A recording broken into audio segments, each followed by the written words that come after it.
Coming to you from the world of AV control and programming, along with James King, I'm Steve Greenblatt, and this is Ask the Programmer. Hey, James, how are you? I'm doing good, Steve, and yourself?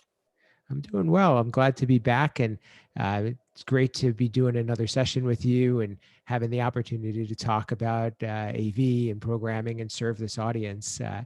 I think we mentioned recently just how thrilled we are about the feedback that we're receiving, and we really want everyone to keep bringing it on and keep us going, because this is really what gets us excited, and it's just been overwhelming.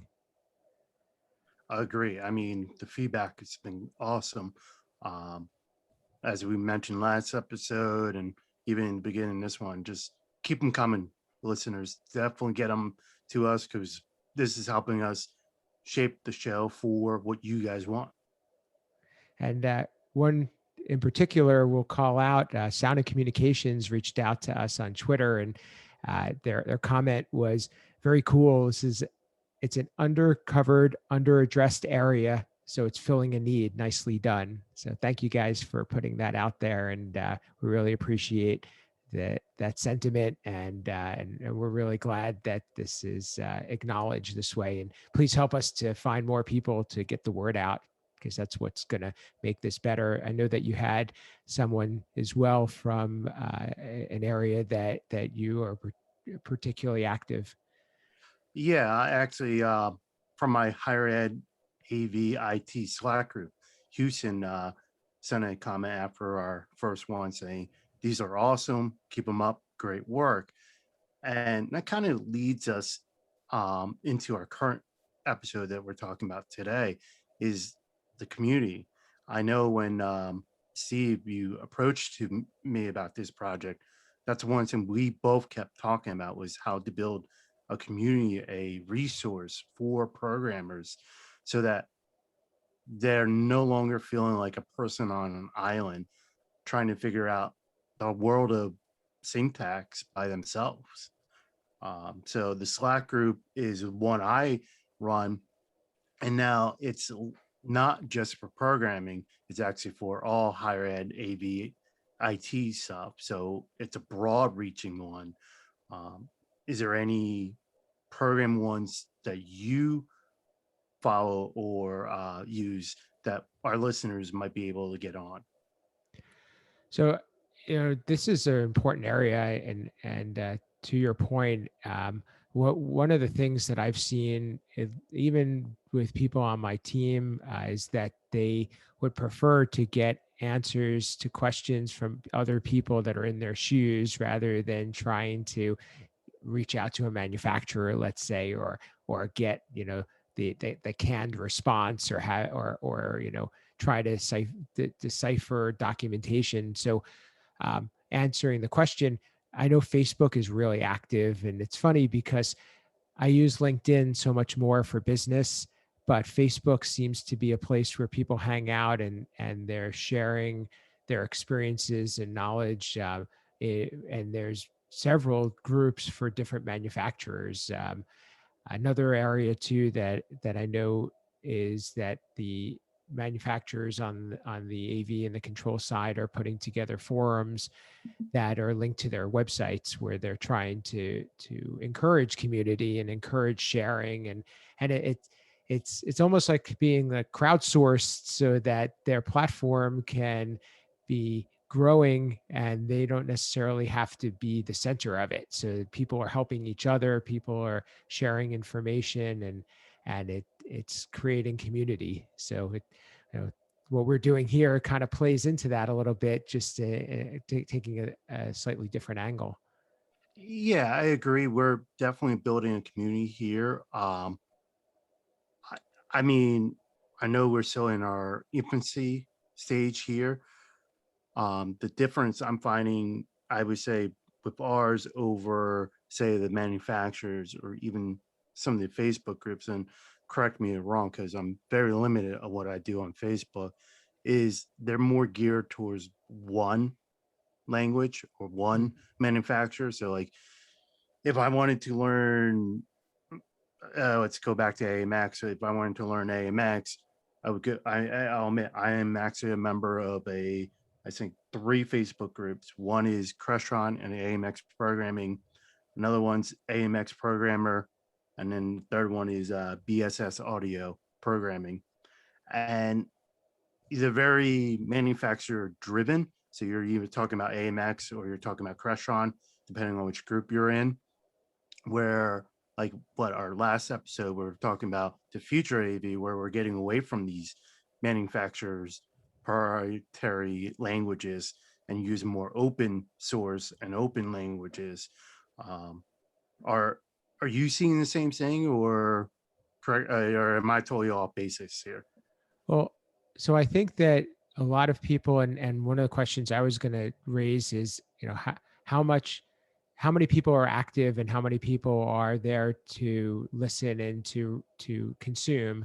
But that's something we can address later. The but the I think the idea of having those groups a lot of times is to be able to get very specific answers to questions. So one of the things that we're not going to necessarily cover is a particular product or a particular issue with a product or a manufacturer. It's not that's not what we're here for. It's more of talking broadly and talking about programming it in a general sense. But those types of groups, I think, are very much, for lack of a better word, in the weeds. And the thing, though, that I would also caution or question is how many of those are also being moderated or being listened to by the manufacturers for better or for worse. So they sometimes that they're listening and they can gather good information, but on the other hand, you have to watch what you say.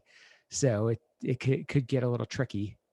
I mean, yeah, the watching what you have to say. I think that can go almost any realm. We here seem to be no favoritism to any manufacturer or hardware, or any of that stuff. So it allows us to branch out more and talk about the pros and cons. I agree. We're not going to, I, unless we have a question that we can answer from one of our listeners, I don't see us saying, okay, this is how you're going to write a button to could turn on a display in a, QSC system. We're not going to get down into those details, but as we cover already, we're talking about building the community, being resources for members who can ask questions and be that brain to pick from when you're stuck.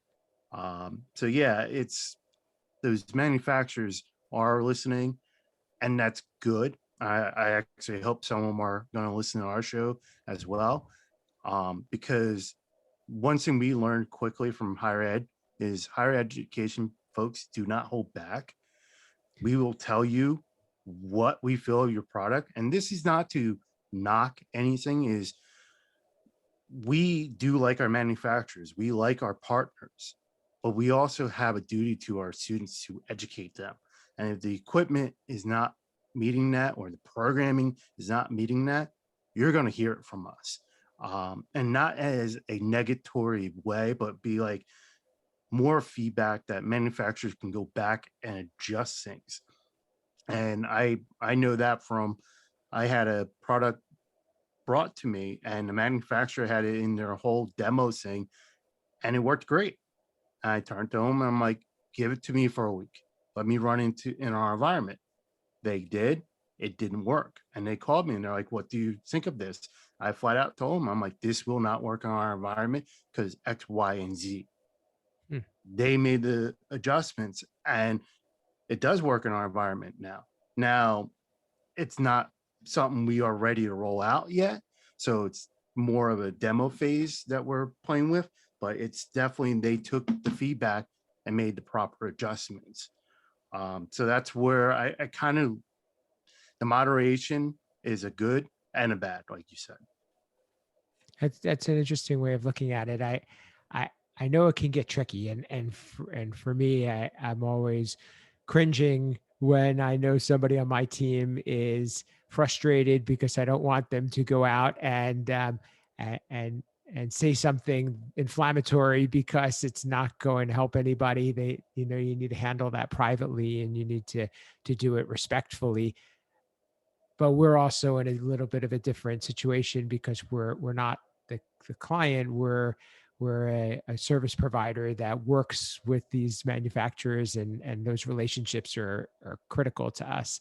But to your point, I think that's a good opportunity for manufacturers, and I know that they do, because I'm sure that many the smart ones are listening on Twitter all the time as to, what are people saying, and it's a great way to be able to help put out fires before they get to be larger, because if somebody is posting there, they want help.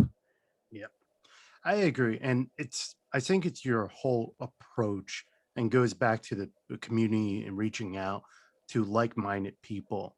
And that's one of the reason why I created that higher ed AVIT Slack group was to have I even call it a safe space where we can sit there and say, this is not working.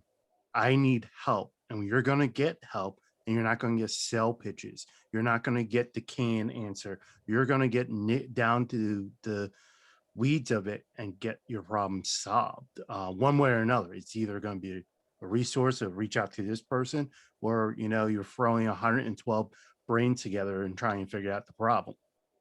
Yeah, I I think, circling back to our topic about resources, one of the things as we move to more to modern programming, I think finding answers through Google is probably going to be one of the strongest valued resources that we'll find. I know that's YouTube is probably another one.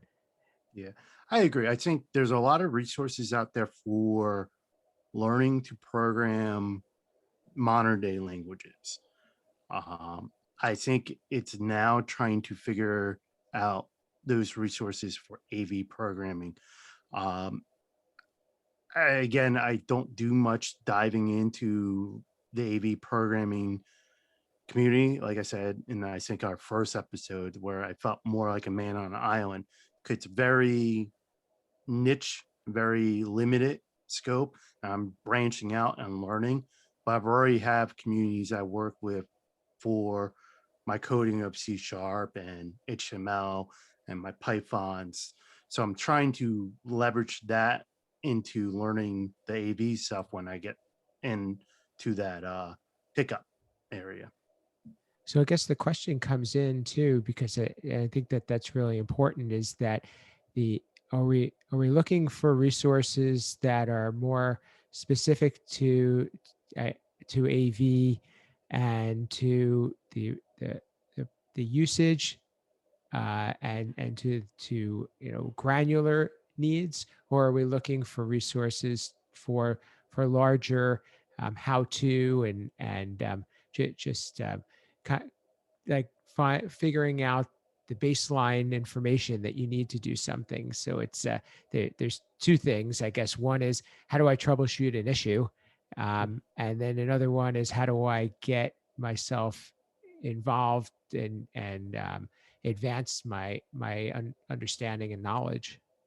Yeah, and I think they kind of go almost hand in hand because to really advance your knowledge, you got to be doing it, especially programming. You're not going to advance your programming skills by reading a book. You actually got to program. So getting down, okay, I'm stuck on doing this. I need to figure out how to do it. And getting that answer is great. And that's key. But then also having it's like, okay, I want to learn how to do this feature as well. And you're learning where a broader community will come in. Um, and this I put out to our listeners. Let let us know what resources you guys are using that can also help. Again, we're Steve and I are trying to build the community here. So we want your feedback. Let us know where you guys are going or where you're hitting your roadblocks. And maybe we can put our brains together and build from there. I think that's a really, thank you for sharing that. I think that's a really good point. And a good takeaway from this episode, and something that could also help other listeners, which is really one of our missions in building that community. So probably a good place for us to stop for today. Um, as we've mentioned in the past, we're now on YouTube, and we're also on mainstream podcasts. So please click subscribe. Let us know what you think. Send us some feedback. And James, I'll let you share any closing words that you wanted to provide, or but that what you just said is, I think, the gold from this episode. I agree. I think that's the closing remarks right there. And as always, you can find me on Twitter at AV_James King. You can find me on LinkedIn, and you can also read my monthly articles on higheredav.com. And my column is IT in AV. And for me, Steve Greenblatt, just check out Steve Greenblatt on social media. It's pretty easy. But please reach out and let us know. And James and I are actively responding, and we want to make this a two-way dialogue. So continue to share your feedback. It's really important to us. Until next time, this has been Ask the Programmer.